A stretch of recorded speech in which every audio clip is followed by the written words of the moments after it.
China to cap annual urban rent increases at 5% to rein in runaway prices and make homes affordable to job seekers.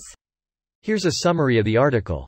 China's government plans to put a lid on rental charges in the nation's cities to rein in runaway housing costs, after years of draconian crackdowns have failed to make urban housing more affordable for the millions of people who enter the job market.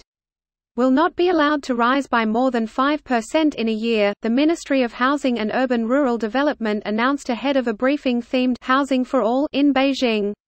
New immigrants to our cities and many young people cannot afford to buy houses or rent homes in good locations, which is disheartening for school leavers and new entrants in the labor market, said Vice Minister Ni Hong, adding that 70% are urban immigrants and low-income youth are renters. Only when the young people have hope does the country have a future. The government places a great deal of priority in solving the housing difficulties faced by new immigrants in big cities.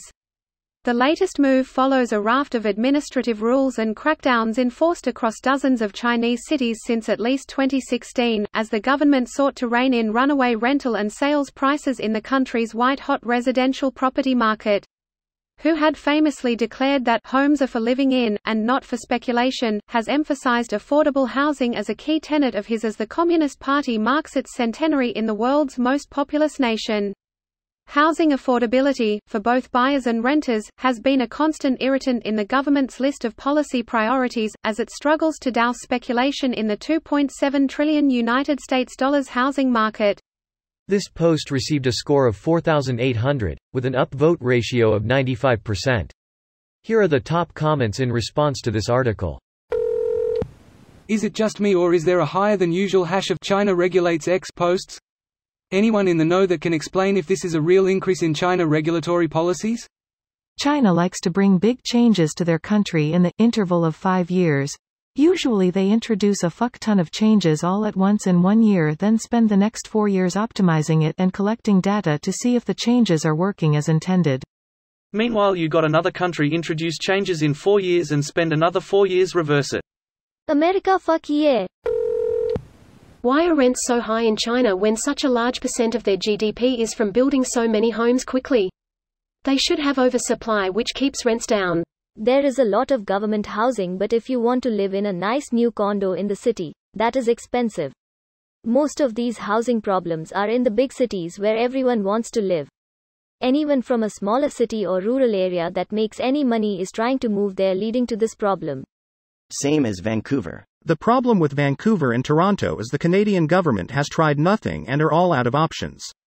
Doesn't that describe everything here? Does this work? Or what is the possible economic blowback? In general, economists think that rent control is bad. Rent control is generally bad because it discourages new builds, which usually creates a greater supply shortage. But this may not be as big a problem in China because there are massive state-owned developers who can be ordered to build new units even at a loss. Shortages in supply are caused by zoning. Rent control is not the solution, it's a band-aid for the real problem. In Western democratic countries, yes, Altecan points out that China is distinct in the degree of government intervention in construction, indeed, in every industry. Rent control is a bad idea in the USA or Australia, but I have no idea if this holds true in China. Please can someone tell me more about the details of these policies and how it will work?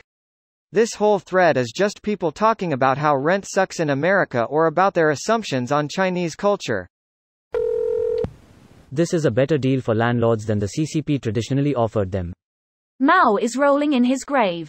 Actually, Mao is not buried. Opening square bracket. Vancouver would like a word. Prices have declined to $1,600 per square FT flushed? The article is wrong. It's not whole of China but the inner ring of Shanghai. So basically equivalent to an apartment in a high-rise over Central Park in New York. Outside of the outer ring. Still Shanghai, China's most developed and most expensive city. It's about $450 per square feet.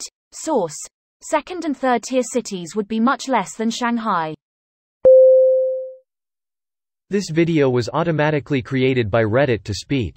The article and comments in this video were selected from Reddit according to their upvotes, and any paraphrasing was performed by smmry.com, without any human intervention.